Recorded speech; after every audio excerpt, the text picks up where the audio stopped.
नमस्कार, मैं हूं वैष्णवी। सियासी पिच पर आपका स्वागत है। चलिए जानते हैं बिहार और देश से जुड़ी राजनीति की बड़ी खबरों को। सबसे पहले एक नजर सुर्खियों पर। महज 9 दिनों में बिहार में 5 पुल गिरने पर तेजस्वी ने एनडीए सरकार पर कसा तंज। पटना पहुंचते ही केंद्रीय मंत्री चिराग पासवान ने कर दिया बड़ा ऐलान। जेडीयू की राष्ट्रीय कार्यकारिणी में लाए गए ये प्रस्ताव। लेख के जरिए सोनिया गांधी ने पीएम मोदी पर साधा निशाना। सीएम केजरीवाल को नहीं मिली राहत, राउज एवेन्यू कोर्ट ने भेजा न्यायिक हिरासत में। अब खबरें विस्तार से। महज 9 दिनों में बिहार में 5 पुल गिरने पर तेजस्वी यादव ने एनडीए सरकार पर कसा तंज। बिहार में एक के बाद एक पुल गिर रहे हैं। ऐसे में एक बार फिर तेजस्वी यादव ने पीएम मोदी और सीएम नीतीश पर अनोखे अंदाज में निशाना साधा है। तेजस्वी ने सोशल मीडिया एक्स पर पोस्ट कर कहा कि बधाई हो, बिहार में डबल इंजन सरकार की डबल ताकत से महज 9 दिन में केवल और केवल मात्र 5 पुल ही गिरे हैं। तेजस्वी यादव ने कहा कि प्रधानमंत्री नरेंद्र मोदी की रहनुमाई और मुख्यमंत्री नीतीश कुमार की अगुवाई में 6 दलों वाली डबल इंजनधारी एनडीए सरकार ने बिहार वासियों को 9 दिन में 5 पुल गिरने पर मंगलराज की कल्याणमय उज्जवल शुभकामनाएं प्रेषित की हैं। पटना पहुंचते ही केंद्रीय मंत्री चिराग पासवान ने कर दिया बड़ा ऐलान।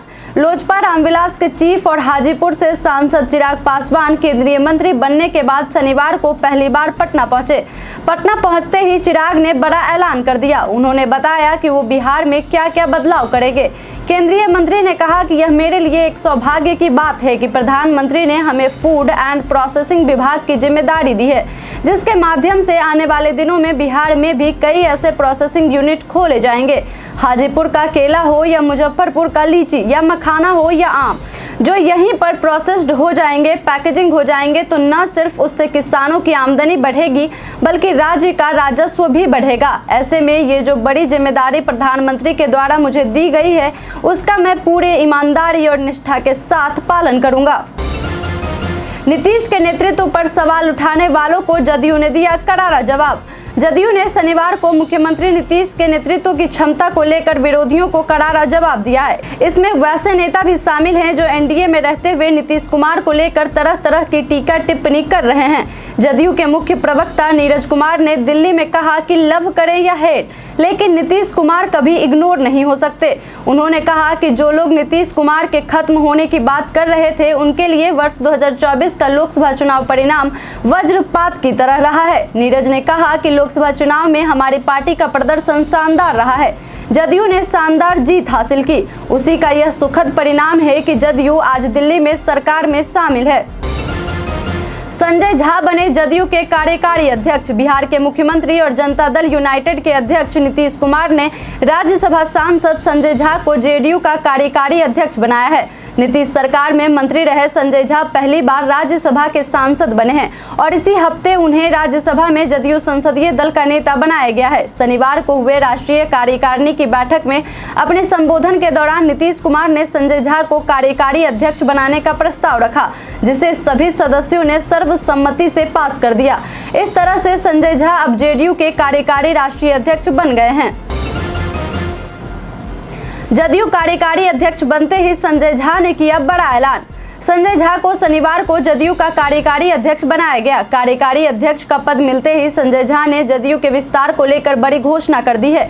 साथ ही नीतीश कुमार पर संदेहास्पद टीका टिप्पणी करने वालों को भी आड़े हाथों लिया है। उन्होंने कहा है कि बिहार विधानसभा चुनाव 2025 नीतीश कुमार के नेतृत्व में ही लड़ा जाएगा। उन्होंने कहा कि नीतीश कुमार के करीब 20 साल बिहार में सरकार चलाने के बाद भी आज भी उनके खिलाफ एंटी इनकम्बेंसी नहीं है। चुनाव परिणाम में यह साबित हुआ है। उन्होंने कहा कि जदयू के संगठन को विस्तार देने के लिए पार्टी इस वर्ष होने वाले झारखंड विधानसभा चुनाव में उतरेगी। बिहार में पुलों का गिरना विपक्ष की साजिश। केंद्रीय मंत्री जीतन राम मांझी का बयान। बिहार में एक के बाद 9 दिन में अलग अलग जिलों में 5 पुल गिर चुके हैं। पुल गिरने को लेकर विपक्ष लगातार सरकार के काम पर सवाल उठा रही है। वहीं दूसरी तरफ सरकार की तरफ से पुलों के गिरने को राजनीतिक साजिश बताया जा रहा है। भारत सरकार के एमएसएमई मंत्री जीतन राम मांझी शनिवार को गया पहुंचे, जहां सर्किट हाउस में उन्होंने बिहार में बीते 9 दिनों में गिरे 5 निर्माणाधीन पुल के मसले पर चिंता जताई। उन्होंने कहा यह गंभीर और चिंता का विषय है। ये गिर रहे हैं या गिराए जा रहे हैं, यह भी एक जांच का विषय है। इसके पीछे कहीं ना कहीं कोई ना कोई राजनीतिक साजिश है। अमेरिकी विदेश मंत्री के बयान पर गौर करे सरकार, देवज्योति का बयान। विकासशील इंसान पार्टी के राष्ट्रीय प्रवक्ता देवज्योति ने शनिवार को केंद्र सरकार को कटघरे में खड़ा करते हुए कहा कि अमेरिकी विदेश मंत्री एंटनी ब्लिंकन की हाल में दिए गए बयान पर केंद्र सरकार को ध्यान देना चाहिए। अमेरिकी विदेश मंत्री ने हाल ही में कहा था कि भारत में हम धर्मांतरण विरोधी कानूनों, अभद्र भाषा और अल्पसंख्यक धर्म समुदायों के सदस्यों के घरों और पूजा स्थलों को ध्वस्त करने में चिंताजनक वृद्धि देखते हैं। देवज्योति ने कहा कि भारत की पहचान एक लोकतांत्रिक देश के रूप में है, जहां सभी समुदायों का सम्मान किया जाता है। ऐसे में अमेरिका की यह टिप्पणी आज देश की बदलती परिस्थिति की ओर इंगित करती है। उन्होंने कहा कि सरकार को इस पर विचार करना चाहिए। दुनिया के सबसे बड़े लोकतंत्र के रूप में भारत को यह सुनिश्चित करना चाहिए कि प्रत्येक व्यक्ति बिना किसी डर या पूर्वाग्रह के अपने पसंद के धर्म का पालन करने के लिए स्वतंत्र हो। कर्नाटक कांग्रेस में अंतर्कलह के बीच डीके शिवकुमार ने पार्टी कार्यकर्ताओं को दिए निर्देश। कर्नाटक में मुख्यमंत्री बदलने की संभावना और 3 और उप मुख्यमंत्रियों की मांग को लेकर चल रही बहस के बीच प्रदेश कांग्रेस अध्यक्ष डीके शिवकुमार ने शनिवार को पार्टी कार्यकर्ताओं और नेताओं से इस मुद्दे पर सार्वजनिक बयान जारी करने से बचने को कहा है और अनुशासनात्मक कार्रवाई की चेतावनी दी है। दरअसल कांग्रेस के भीतर एक वर्ग का मानना है कि 3 और उप मुख्यमंत्री बनाए जाने की मांग संबंधी मंत्रियों के बयान सिद्धारमैया खेमे की योजना का हिस्सा है और उसका मकसद शिवकुमार को काबू में रखना है। ऐसी चर्चा है कि शिवकुमार सरकार के 2.5 साल के कार्यकाल के बाद मुख्यमंत्री पद की मांग कर सकते हैं। लेख के जरिए सोनिया गांधी ने पीएम मोदी पर साधा निशाना। कांग्रेस नेता सोनिया गांधी ने अपने एक लेख से पीएम मोदी पर निशाना साधा है। एक प्रमुख अंग्रेजी अखबार में लिखे संपादकीय में सोनिया गांधी ने कहा, पीएम मोदी संसद में आम सहमति की बात तो करते हैं, लेकिन वो खुद टकराव को बढ़ावा देते हैं।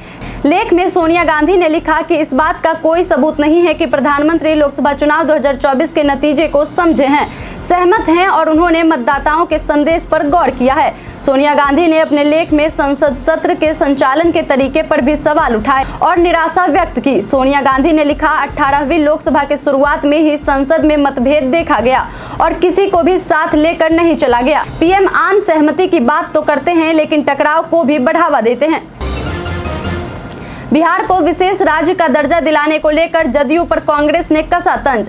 जदयू राष्ट्रीय कार्यकारिणी की बैठक में बिहार को विशेष राज्य का दर्जा देने की मांग की गई है। बिहार की पार्टियों की लंबे समय से यह मांग रही है।